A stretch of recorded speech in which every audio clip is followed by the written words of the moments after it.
Hello friends, नमस्कार। स्वागत करता हूं आप सभी को इस प्यारा सा चैनल नशा ऑनलाइन क्लासेज में।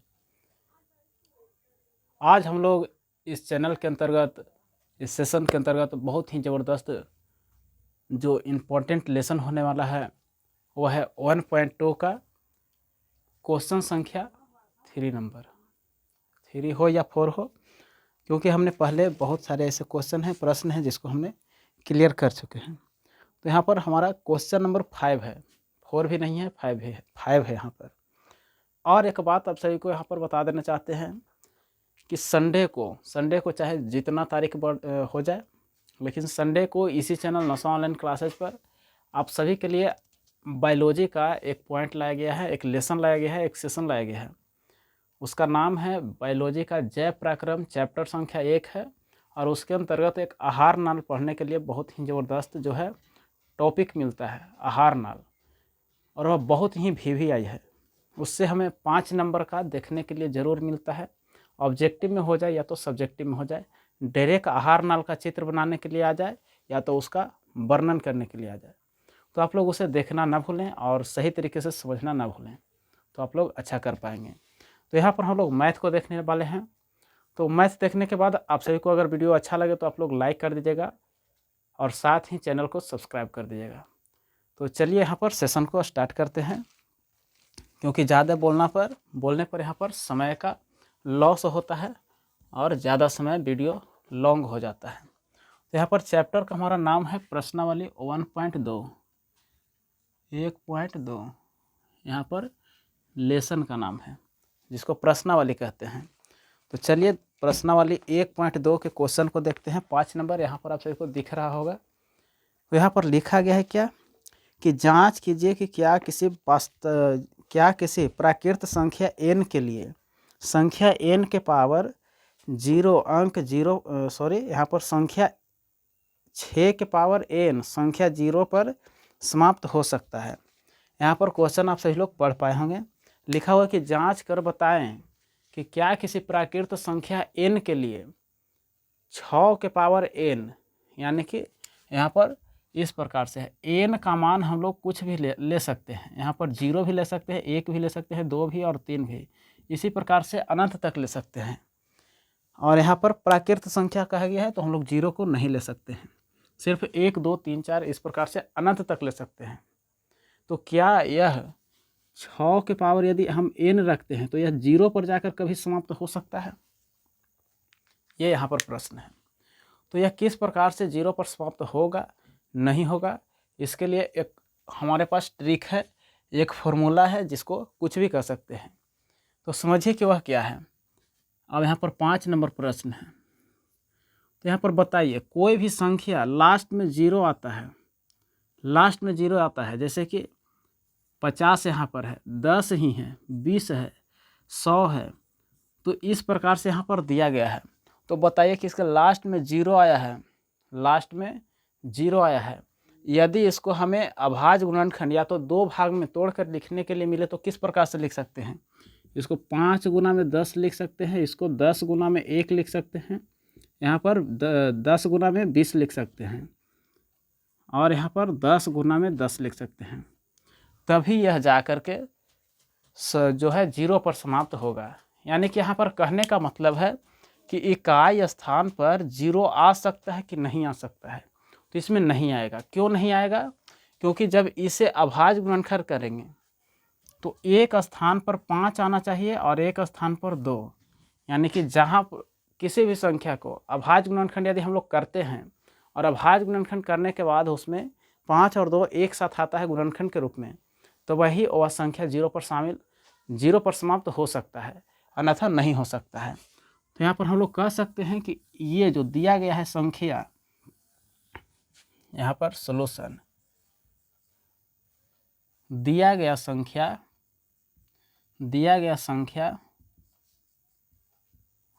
संख्या का अभाज्य गुणनखंड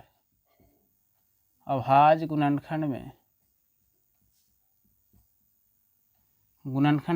उससे पहले हम लोग इसे गुणनखंड कर लेते हैं। तो 6 का अभाज्य गुणनखंड करते हैं तो 2 और 3 आता है। इसमें 2 तो शामिल है लेकिन 5 नहीं है। और किसी भी संख्या के लास्ट में 0 आने के लिए 2 के पावर n और गुना में 5 के पावर m, इस प्रकार से होना ज़रूरी है। यानी कि कुछ पावर 2 के रहना चाहिए, तो 1 भी रह सकता है और यहाँ पर भी 1 हो सकता है या कुछ भी हो सकता है, तभी वो संख्या 0 पर समाप्त होगा। तो यहाँ पर 2 तो उपस्थित है, क्यों इस प्रकार से लिखे तो 2 उपस्थित है लेकिन इसमें 5 नहीं है। तो अभाज्य गुणनखंड करने पर या तो अभाज्य गुणनखंड में 2 तो शामिल है, 2 तो शामिल है किंतु यहाँ पर 2 शामिल है लेकिन 5 शामिल नहीं है, 5 शामिल नहीं है, तो इस कारण से नहीं है। अतः हम कह सकते हैं, अतः ये संख्या अब वह संख्या कौन है, तो वह संख्या है 6 के पावर n। वह संख्या या तो ये संख्या 6 के पावर n जो है वह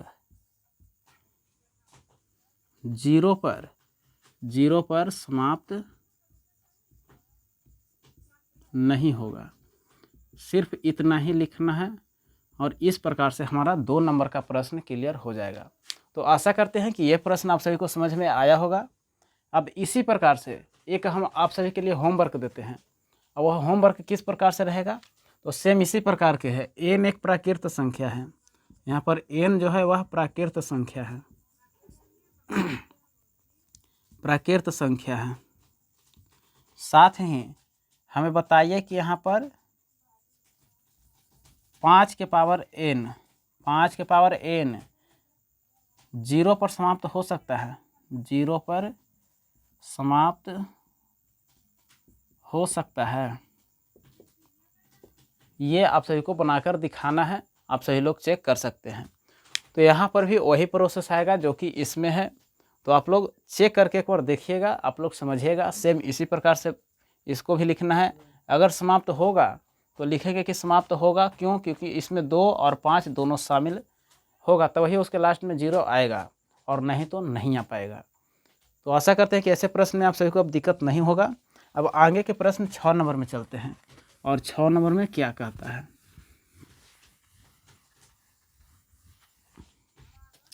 6 नंबर प्रश्न को देखते हैं। 6 नंबर प्रश्न आप सभी के सामने आ गया होगा, और यहाँ पर लिखा गया है कि व्याख्या करें।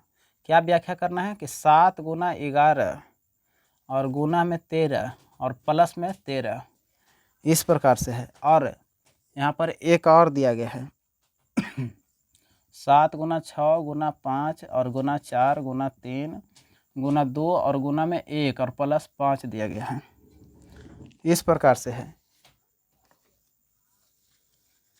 यहाँ पर इसे चेक करना है। क्या चेक करना है कि भाज्य संख्या है, भाज्य संख्या है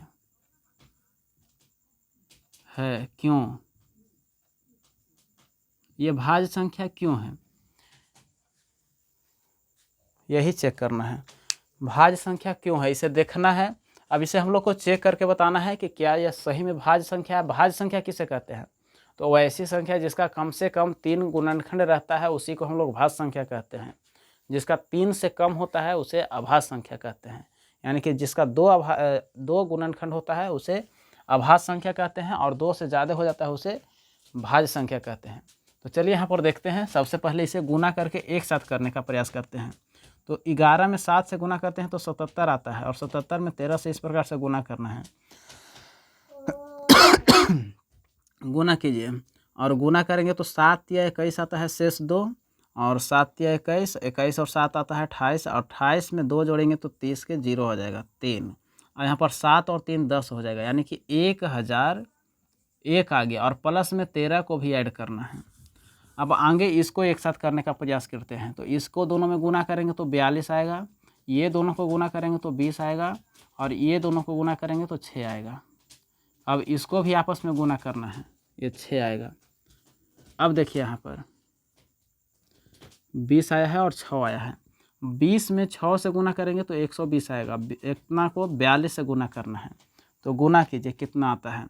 तो पहले तो 0 आ जाएगा, और 12 दूनी के 24 आ जाएगा, फिर 0 आएगा, और बढ़ चौके 48 आ जाएगा, अब इसको जोड़ेंगे तो कितना आएगा, तो 0 4, यहाँ पर 8 और 2 10 आता है, और यहाँ पर 5 और 1 सॉरी यहाँ पर 4 और 1 5 आएगा, यानी कि 5040 आ जाएगा, 5040, और प्लस में 5 लिखा हुआ है तो उसे भी लिख देना है। अब यहाँ पर 1001 में 13 को ऐड करेंगे तो कितना आएगा, 1014 आ जाएगा, और यहाँ पर 5040 में 5 को ऐड करेंगे तो 5045 आ जाएगा। इस प्रकार से 5045। अब फिर से इसे एक और काम करना है, क्योंकि इसे भाज चेक करना है, तो भाज चेक करने के लिए इसे भी अभाज्य गुणनखंड करना होगा, तभी पता चलेगा कि इसका एक गुणनखंड है या दो गुणनखंड है या दो से अधिक है।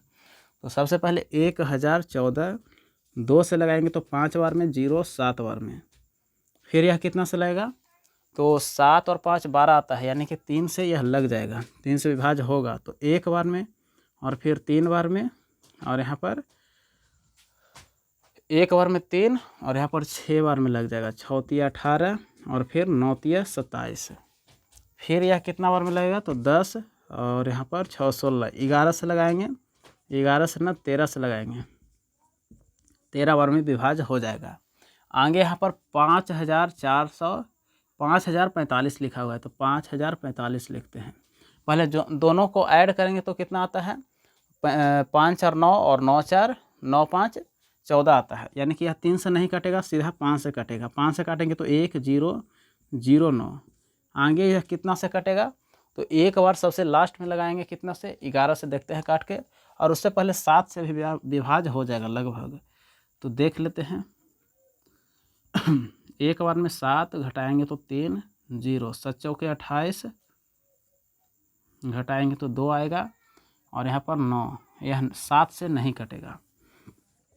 आगे 11 से एक बार देख लेते हैं, 11 से, क्योंकि यह बहुत बड़ा संख्या है, यह लगभग 11 या तो 13 से ही कटेगा। तो सबसे पहले डायरेक्ट 9 से लगाएंगे तो 99, घटाएंगे तो 1 और ऊपर से उतारेंगे 9, यानी कि 11 से नहीं लगेगा, डायरेक्ट 13 से लगाते हैं। 13 से यहाँ पर 7 बार में 13 91 होता है, और यहाँ पर घटाएंगे तो कितना, 9 आता है, यानी कि यह 13 से भी नहीं लगेगा। आगे कितना से लग सकता है, तो 17 से लगा कर एक बार देखते हैं। 17 से 1009 में 17 से लगाएंगे तो कितना बार में लगेगा, 5 बार में 85, घटाएंगे तो कितना, 15 आएगा, 9, यह भी नहीं कटेगा।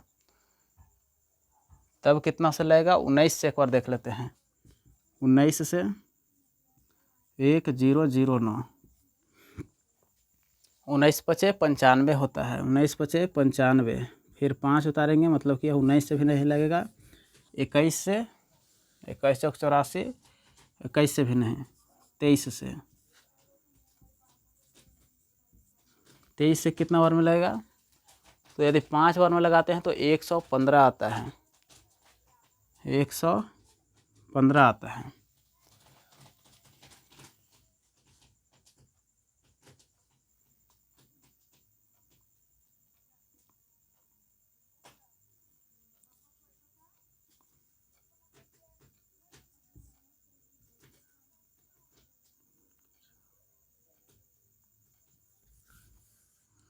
देनो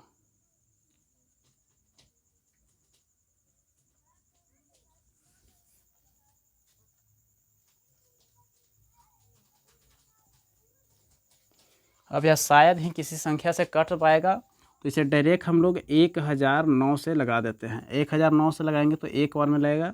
ऐसे बीच में और किसी भी संख्या से कट सकता है, और वह संख्या कौन सा है उसे चेक करने में बहुत टाइम आगे निकल जाएगा।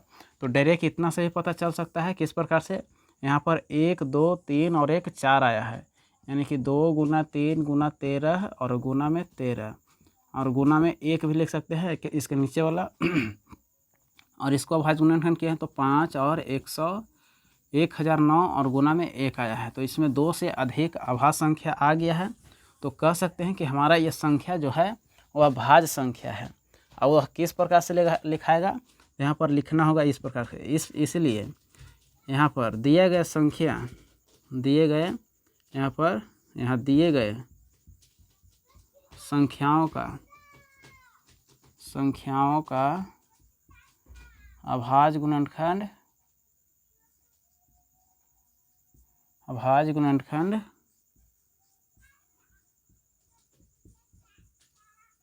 गुणनखंड की संख्या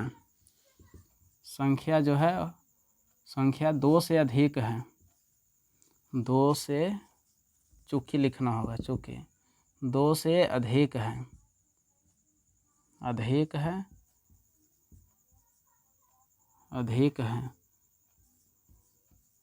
अतः या तो इसलिए दी गई संख्या या तो दी गई संख्याओं के समूह या तो दी गई संख्या जो है दी गई संख्या भाज्य संख्या है। इसे आप लोग भाग देकर भी चेक कर सकते हैं और चेक करेंगे तो यह आगे और भी कोई संख्या से ऐसा है जिससे यह पूरी तरीके से विभाज्य हो जाएगा, ऐसा हमें आशा है। तो चलिए इस प्रकार से इसे बनाएंगे तो हमारा नंबर जो है बरकरार रहेगा, मार्क्स बरकरार रहेगा। आगे एक और लास्ट प्रश्न है जो 7 नंबर है, उसे भी देख लेते हैं। तो इसे मिटा देते हैं सबसे पहले और उसके बाद 7 नंबर जो कि लास्ट प्रश्न है और इसके बाद 1.3 नंबर प्रश्न को देखेंगे। यहाँ पर बहुत बड़ा प्रश्न आ गया है, बहुत ज़बरदस्त प्रश्न है। 7 नंबर में लिखा गया है कि किसी खेल के मैदान के चारों ओर एक वृत्ताकार पथ है। इस मैदान का एक चक्कर लगाने में सोनिया को 18 मिनट, जबकि उसी मैदान का एक चक्कर लगाने में रवि को 12 मिनट लगते हैं। मान लीजिए कि वे दोनों एक ही स्थान और एक ही समय पर चलना प्रारंभ करके एक ही दिशा में चलते हैं। कितने समय बाद वे दोनों प्रारंभिक स्थान पर मिलेंगे? तो यहाँ पर इसे क्या करना है ये समझ लेते हैं पहले।